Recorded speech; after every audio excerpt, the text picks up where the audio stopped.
ketika para tokoh bicara soal proyek PIK2 dan reklamasi. Seperti Anda ketahui, reklamasi itu jangan dipikir cuma di Jakarta, itu ada 37 wilayah yang sudah dan sedang dikerjakan. Di Jakarta diurek-urek terus akhirnya dibatalke karo Anies, sing ning Serang, sing ning Makassar, sing ning Ternate, sing ning Bali berjalan lancar. Jadi mereka akan menciptakan kota-kota besar yang penghuninya bukan orang Indonesia, tidak berbahasa Indonesia dan kaya raya di wilayah-wilayah itu, membokongi atau memantati kalian. Dan sekarang kenyataannya, kalau kita dari Medan sampai ke Lampung, di pesisir timur, itu semua adalah bangunan-bangunan, perumahan, tempat tinggal, maaf, non-pri, mayoritas.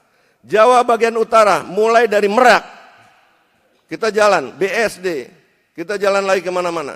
Semua mereka sekarang diberikan izin untuk bikin pulau. Saya curiga bahwa di pemerintah kita telah kemasukan mereka-mereka ini yang menyiapkan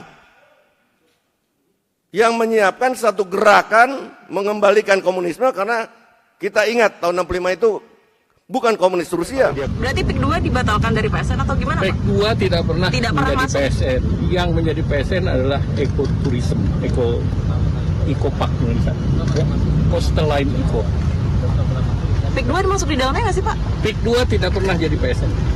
Semacam Kopkamtib, namanya bisa jadi Satgasus, Satuan Tugas Khusus untuk pemberantasan mafia hukum dan penyalahgunaan wewenang. Ya, nanti Satgas inilah tadi itu ada dari kejaksaan, ada dari kepolisian, ada dari KPK, ada dari OJK, dari BPN, dari KKP, semua dilibatkan. Saya kira ini harus dilakukan oleh Prabowo. Kenapa?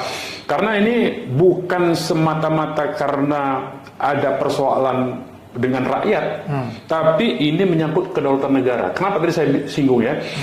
Ini kan kita tahu, tadi saya sebut ada 34 titik pesisir pantai. Tidak hanya PIK ya, termasuk Rempang segala macam yang di Manado, yang di Bali ya. Itu semua direncanakan untuk dibuat koloni, dan itu warga negara asing yang diundang.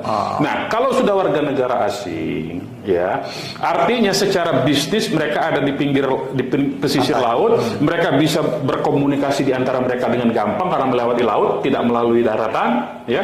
Kemudian ada pangkalan militer Republik Rakyat Cina di Natuna Utara yang bisa menyuplai mereka, tinggal ngirim orangnya. Bagi Republik Rakyat Cina yang jumlah penduduknya 1,5 miliar, mengirim 200 juta orang itu kecil. Kecil, 200 juta orang tuh. Dia masih punya 1,3 miliar. 200 juta kirim sudah imbang dengan penduduk ini. Dengan tentara Indonesia aja cuma jumlahnya 600 ribu. Polisi cuma 1.200.000, kirim 200 juta, selesai Indonesia.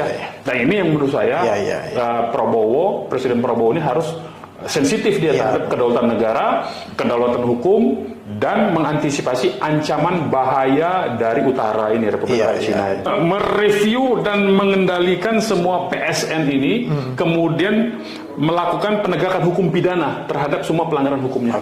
Presiden Prabowo berani ini, karena dia punya jiwa patriotik sebetulnya.